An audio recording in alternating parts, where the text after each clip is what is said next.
And so going back to 20 years ago, the way that alarms worked is that an alarm would go off. A lot of people sort of think it's like they think that the alarm goes off and it goes straight to the police. And so it's sort of thinking along this way. The house alarm goes off, send a signal straight to the police, and then they come rushing, lights and siren, in like the Metropolitan whistle to come and save the day. And the reality is that there's laws in place that basically ensure that that's impossible to happen. So that the city bylaw that regulates alarms basically says that before notifying the police, an alarm company must contact a homeowner. So basically, as an any alarm company, they are not allowed to call the police until they've called. It used to be you just had to try to call an emergency contact. So we had to get a hold of you wherever you were. Now the rules change to say, no, it's not even good enough to try. You must get a hold of that person. So in reality, what happens is the alarm goes off, and you've got a 30 to 90 second delay time and we'll talk about that in terms of when the alarm actually sounds and sends a signal. But the alarm signal does not go to the police. It goes to a third-party monitoring station. So that monitoring station gets the call, and they know, well, they're not allowed to call the police. So first thing they're going to do is they're going to call back to the house to make sure it's not a false alarm. So they're going to ring back the house, and no one's going to answer. If they've got two-way voice or a speakerphone or something, they'll talk into the house, say, hey, is everything okay? It's a false alarm. And what happens is no one answers, so then they still can't call the police. They got to track you down. So maybe you're out shopping, they call you on your cell phone and say, hey, there's an alarm at your house. I say, well, I don't know, no one's at my house. I'm out shopping. Can you send the police? And so at that stage, they call ECOM, which is the 911 who answers the phone at 911, and then they'll relay the information to the constables that are on patrol.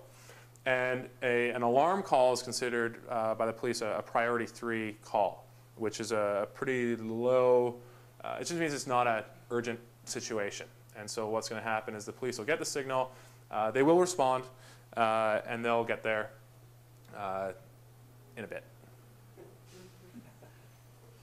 It's true. Did he stop for a burger in a way?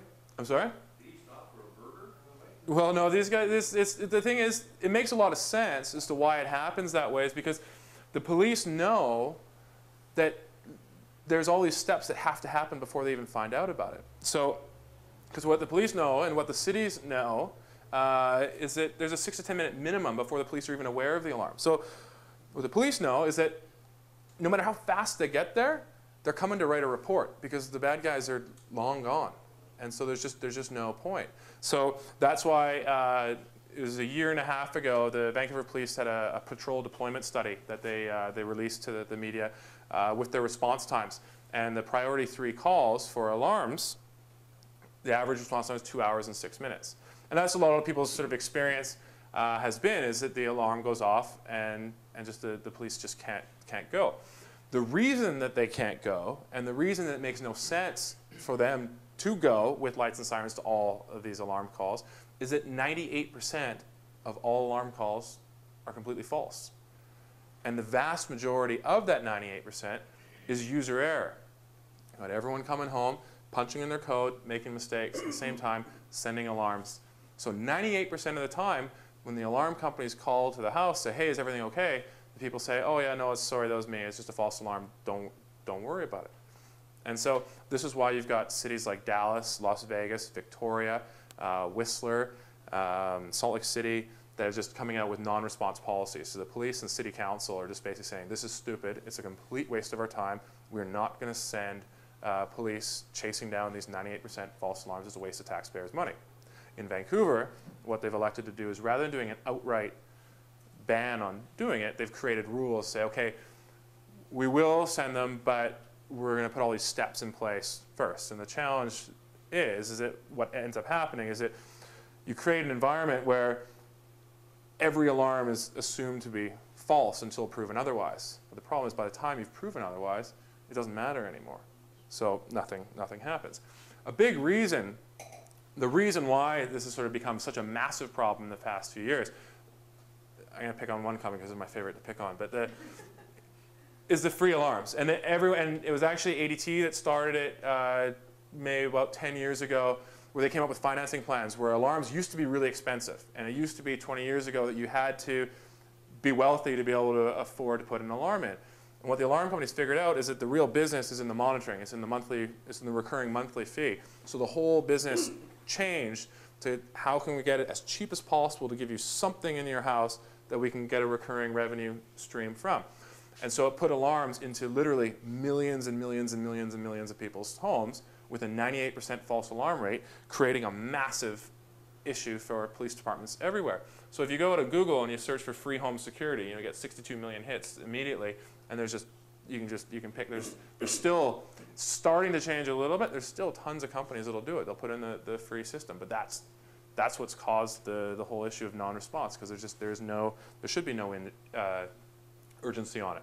So I got into a little bit of trouble. I was on the Bill Good show a few years ago, 2 years ago, and talking about this issue. And I said that my quote was the alarm industry is a parasite on the police, because in my view, I look at it and say, well, it's the only private industry that I can think of where you've got a private business that's selling a service that, in order to have any value whatsoever, relies exclusively on a government agency over which they have no control. And so you've got police coming to city councils all over North America saying, we don't have enough police officers, we need more. You've got city councils saying, we don't have enough money to hire more people. Meanwhile, you've got private businesses that are selling a service that are helping make a bad problem even worse. So it's a big it's a big cycle.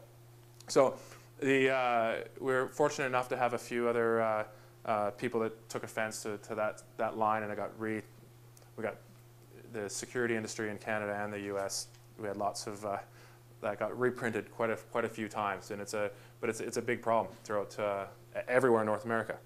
So in terms of one of the things that we do is a little bit different. When the alarm goes, this one's going to go fast, is the alarm goes, we do not call. This is the reason why we don't call your house and check.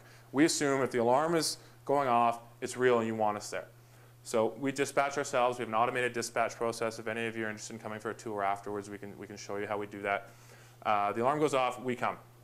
So what we're doing is, if we respond to your house and we say, oh, there is a problem, or looks like someone is breaking in, there's something actively going on, what we do is we call 911 right away and say, hey, we can see something happening here.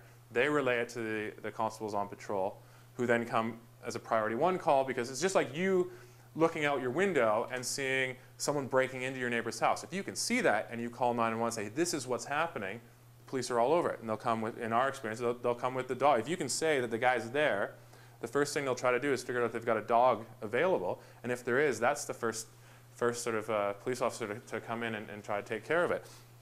I think as Councilman Miller, we were talking the other day, saying, there's nothing sort of more exciting than actually catching a guy doing it. It's just the problem is the way the systems, most systems are structured, it basically ensures that it's all but an impossibility.